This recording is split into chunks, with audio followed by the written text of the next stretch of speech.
নারায়ণগঞ্জের রূপগঞ্জে গাজী টায়ার কারখানার আগুন প্রায় ২১ ঘণ্টা পর নিয়ন্ত্রণে এনেছে ফায়ার সার্ভিস। রোববার রাতে ১৪ জনকে উদ্ধার করা হয়েছে, তবে নিখোঁজ স্বজনদের খোঁজে কারখানার সামনে ভিড় করেছেন বহু মানুষ। আগুন লাগার ঘটনা নাশকতা নাকি অন্য কোনো কারণে হয়েছে তা তদন্ত করছে ফায়ার সার্ভিস। শাকের আদনান জানাচ্ছেন। প্রিয় নম্বর সেট করে বিকাশে সেন্ড মানি করুন ফ্রি। নারায়ণগঞ্জে গাজী টায়ার কারখানায় ৬ তলা একটি ভবনের নিচতলায় রোববার রাত ১০টার দিকে আগুন লাগে। কারখানায় দাহ্য পদার্থ থাকায় মুহূর্তের মধ্যেই তা ছড়িয়ে পড়ে পুরো ভবনে। অগ্নিকাণ্ডের পর নিখোঁজ স্বজনদের খোঁজে অনেকেই ভিড় করছেন কারখানার সামনে। স্বজন ও স্থানীয়রা বলছেন, কারখানাটিতে একটি পক্ষ এসেছিল মালপত্র লুট করতে, আরেকটি পক্ষ এসেছিল দেখতে।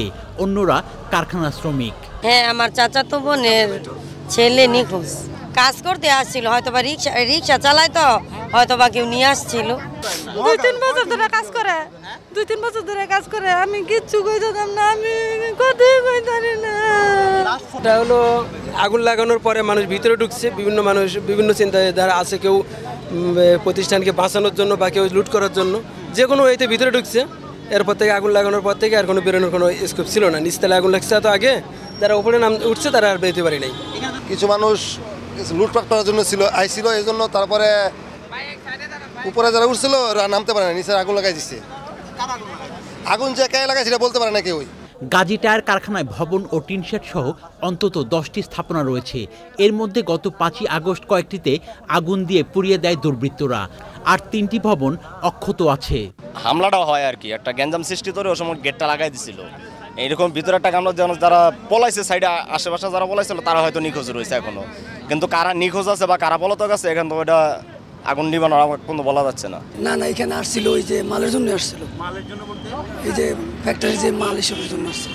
আমার ছোট ভাই, আমরা গ্রামে থাকি এবং আমাদের সাথে গ্রামে ছিল, আজকে 4 দিন হয়েছে ঢাকা আইছে। কেন আইছিল? বোনের বা স্বাধীনতাকে রাজমিস্ত্রির লেগে হেল্পারি করতো।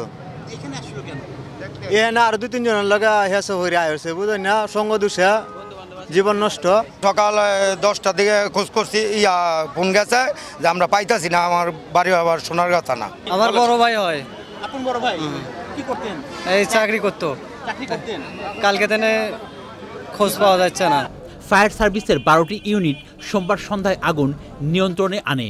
টায়ার এবং টায়ারের কাঁচামাল, রাবার, প্লাস্টিক এই টাইপের দাহ্য পদার্থ ছিল, যার কারণে আগুনটা চতুর্দিকে এই ফ্যাক্টরির ছড়িয়ে পড়ে। এখন পর্যন্ত আমরা সর্বমোট 14 জনকে উদ্ধার করতে পেরেছি। বাকি যাদের হিসাব তাদেরকে আমরা আগুন নেভানোর পরে